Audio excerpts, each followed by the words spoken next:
Imagine a future where the world's most advanced medicines, sustainable foods, and innovative materials are produced so efficiently that their prices plummet, sometimes by as much as 90%. Visualize a landscape not of smoky steel mills, but of gleaming, AI-driven biofactories, where microscopic organisms do the heavy lifting, and the next industrial revolution is measured not in tons of steel, but in milliliters of designer molecules. This is not science fiction.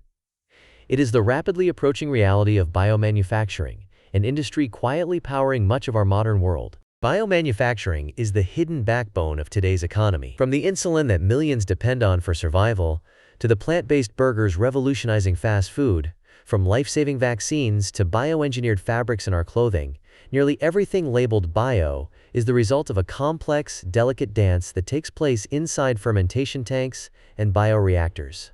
These are not just science experiments. They are the economic engines behind products worth hundreds of billions of dollars each year. Let's pull back the curtain.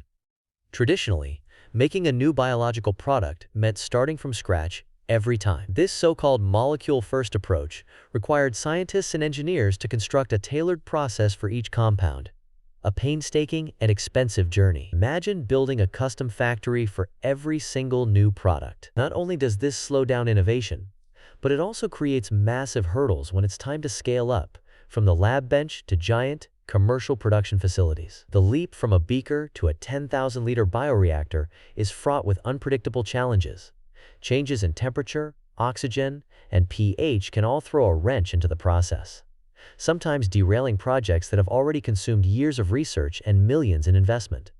The stakes for getting this right have never been higher. Recent reports predict that the global biomanufacturing market will soar to more than $44 billion by the year 2035, expanding at an annual rate just shy of 7%. In the United States alone, the sector already underpins over $400 billion of economic activity, with advanced biomanufacturing making up nearly $100 billion of that total. These numbers are not just impressive. They are a signal of a fundamental shift in how we make everything from medicine to materials. But as the world clamors for more personalized drugs, more sustainable foods, and faster pandemic responses, the industry is running headfirst into major roadblocks. One of the most pressing issues is scalability. The ability to take a promising discovery from the lab and produce it at the scale required to change lives. Add to that the ever-rising costs of research and production, and a severe shortage of talent. Skilled bioprocess engineers, data scientists, and regulatory experts are in desperately short supply. As Patrick Falvey, an influential voice from Latham Biopharma, bluntly puts it, a shortage of talent seems to be the predominant factor in selecting new biomanufacturing sites. Without enough skilled hands and minds, even the best ideas can wither on the vine. Now, imagine flipping the entire paradigm on its head. This is exactly what Arsenale Bioyards, a young and ambitious company, is aiming to do. Taking inspiration from the Bessemer converter, a 19th-century breakthrough that enabled the mass production of steel, Arsenale believes biomanufacturing needs its own Bessemer moment. Their proposal is radical.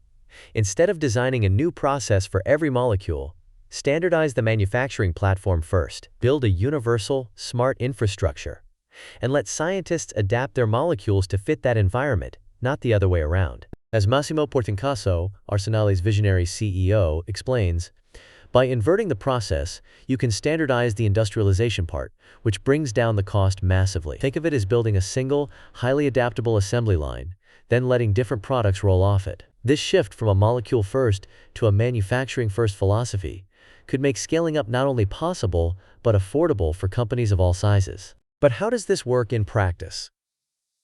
Arsenale's approach is built on several core innovations. At its heart is the integration of artificial intelligence into every stage of organism and process design. Instead of brute-forcing solutions by tweaking one variable at a time, AI algorithms sift through countless possibilities, identifying the combinations of genetic tweaks and fermentation parameters most likely to succeed at industrial scale. This is not just a matter of convenience.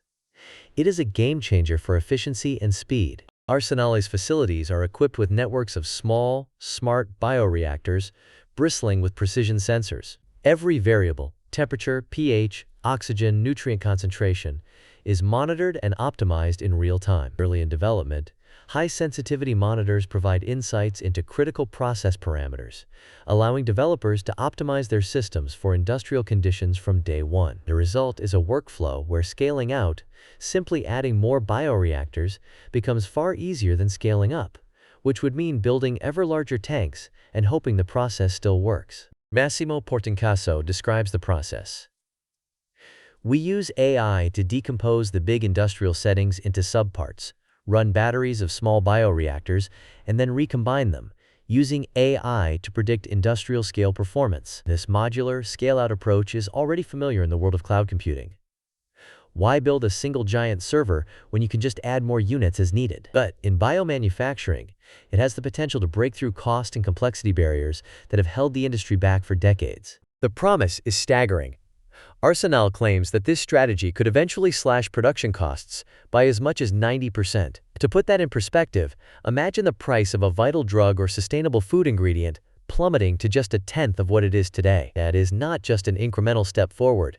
It is a seismic leap that could democratize access to life-saving therapies and eco-friendly products. As one industry strategist observed, whoever wins the race to scalable, affordable biomanufacturing isn't just capturing a market, they're changing the rules of the game. However, behind every bold promise lurks tough questions and real risks. Can data from small-scale, microreactors really predict what will happen in vast, industrial tanks that may be thousands of times larger? Will AI-driven design truly make biomanufacturing accessible to everyone, from nimble startups to global pharmaceutical giants? And perhaps most importantly, can the industry and its notoriously cautious regulators be convinced to trust a new, radically different approach? Already, the first test cases are unfolding.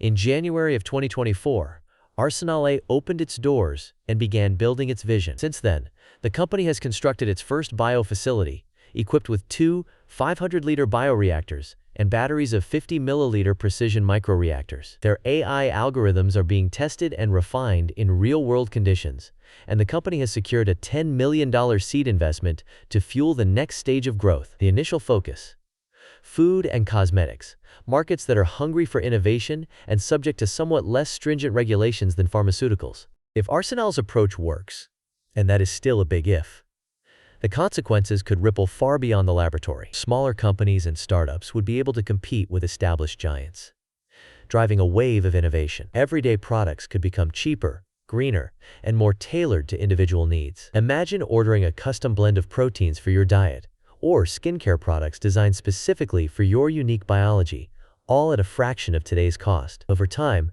this technology could even unlock entirely new classes of bio-based materials. Think biodegradable plastics, smart textiles, or even edible packaging, all manufactured efficiently and sustainably. But what if the dream does not match the data? Some experts voice concerns about the technical leap required to predict industrial-scale behavior from microreactor data. Bioprocesses are notoriously sensitive to scaling issues. Factors like mixing, oxygen transfer, and microbial dynamics can behave unpredictably as volumes increase. If the models are not robust, millions in investment could be lost, and the industry might retreat to its old, less efficient ways. Investor confidence could take a serious hit, slowing the entire sector's momentum. There is also a massive cultural hurdle to overcome. The biomanufacturing industry is not known for rapid change. It took nearly 30 years for the Bessemer converter to fully transform the steel industry, despite its obvious advantages. Will biomanufacturing move any faster? Regulatory agencies are beginning to show more support for AI-driven, continuous manufacturing models, recognizing the potential for safer and more consistent products. But it will take time and compelling, reproducible results to win over skeptical stakeholders. Talent remains a persistent challenge. As Patrick Falvey reminds us, a shortage of talent seems to be the predominant factor in selecting new biomanufacturing sites. This is not just about scientists, but also about data engineers, automation specialists, and regulatory experts. As the industry transitions to more AI-driven and modular systems, the demand for multidisciplinary skills will only grow. Policymakers and business leaders need to prioritize workforce development, not just in traditional biology, but in the digital and engineering disciplines that modern biomanufacturing requires. Let's take a step back and look at the broader context. Biomanufacturing has come a long way since its origins in ancient fermentation, when humans first harnessed yeast and bacteria to make bread, beer, and cheese. The real inflection point came in the 1980s, when companies like Genentech pioneered large-scale protein production, launching the era of genetic engineering. Today, the field is being reshaped by AI, robotics, and the principles of continuous, data-driven manufacturing. Neo-industrial biomanufacturing is not just a buzzword. It is a strategic imperative for the future of medicine, food, and sustainable industry. Across the globe, governments and investors are taking notice. The European Union has recently committed more than €350 million to support innovation in sustainable biomanufacturing, signaling that this is not just hype, but a high-stakes race. In the United States, advanced bio-based production already contributes nearly $100 billion to the economy. Meanwhile, industry giants like WuXi Biologics are leveraging scale-out technologies to produce thousands of kilograms of COVID-neutralizing antibodies, demonstrating the sheer power and flexibility of modern biomanufacturing. But with great promise comes great complexity. The market is dynamic and sometimes ruthless. Consider the recent closure of a major gene therapy plant by Astellas. A stark reminder that even advanced facilities can struggle if they fail to adapt quickly enough to changing technologies and market needs. The lesson for business leaders is clear. Adaptability and early planning are critical. As Ayman Anvari from Seagate Technology points out, the sheer size of data is the main blocker for some technologies to become a reality. Early planning is so critical. So what does the future look like if Arsenale's manufacturing first model succeeds or falls short? If the platform delivers on its promise, the entire economics of biology could be rewritten. Costs would drop, barriers to entry would crumble, and a flood of new products could reach consumers faster and more affordably than ever before. Regulators might have to rethink old rules, and even the concept of what is possible in biotechnology would be expanded. Personalized medicine, once a dream, could become routine, while sustainable, bio-based materials could replace polluting petrochemicals in everything from packaging to electronics. On the other hand, if the approach stumbles, if scaling proves too tricky or trust too hard to build, the industry may need to wait for the next wave of innovation. Investor caution could slow progress, and the old, molecule-first model would continue to dominate, with all its inefficiencies and high costs. Are there lessons for those of us outside the boardroom or the lab? Absolutely. For investors, the message is to watch for platforms, not just products. Companies that build adaptable, AI-driven infrastructures are more likely to weather the storms of a fast-changing market. For entrepreneurs, the opportunity is to partner early with firms that prioritize manufacturing efficiency and digital integration. For policymakers, the priority should be supporting both technical training and the infrastructure needed to bring new platforms to market. And for consumers, the stakes are real. When competition increases and costs fall, the benefits go beyond lower prices, safer products, more sustainable supply chains, and even the possibility of personalized therapies are all on the horizon. Let's not forget the ethical and societal considerations. As biomanufacturing becomes more powerful, questions will arise about access. Who gets to benefit from lower costs and new therapies? How do we ensure safety when AI-driven platforms are moving faster than traditional regulatory frameworks? Bioethics, transparency, and global coordination will all be critical as the field evolves. Synthetic biology and cell-free systems, where production is decentralized and not tied to living cells, could further disrupt traditional supply chains, raising questions about intellectual property, environmental impact, and equitable access. Looking ahead, the possibilities are staggering. AI-driven drug discovery is already accelerating the identification of new therapeutic candidates, streamlining manufacturing, and slashing timelines. Personalized medicine will require flexible, small-batch production instead of the old, one-size-fits-all model. Even the idea of space biomanufacturing producing drugs and materials in orbit, free from Earth's constraints, has moved from fantasy to the drawing board, although it remains prohibitively expensive for now. Returning to Arsenale, the coming years will be pivotal. The company plans to increase its staff by nearly half, build a pilot facility capable of 10,000-liter production, runs by the mid-2020s, and eventually establish a full-scale facility by 2029. The roadmap is ambitious, but the momentum is real. The broader industry will be watching closely, ready to learn from both the successes and the setbacks. As Massimo Portincaso notes, "We know this is possible because some companies are doing something very similar. The challenge is to generate enough high-quality data, refine sensor technologies, and demonstrate, convincingly, that the new platform works at every scale. So are we witnessing the dawn of a new Bessemer moment for biotech, a leap into mass, affordable, and flexible bio-based manufacturing? Or will the obstacles of scale, trust, and tradition prove too great, forcing the next generation of innovators to return to the drawing board? The answer, for now, hangs in the balance. But one thing is certain.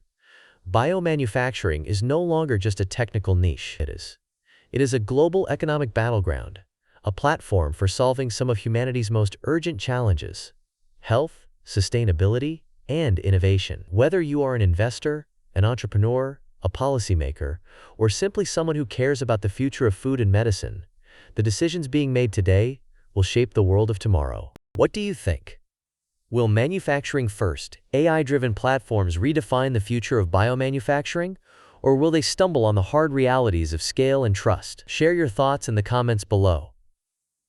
Your insight could be part of the next big idea. And if you want more deep dives into the economics and technologies that are reshaping our world, don't forget to subscribe.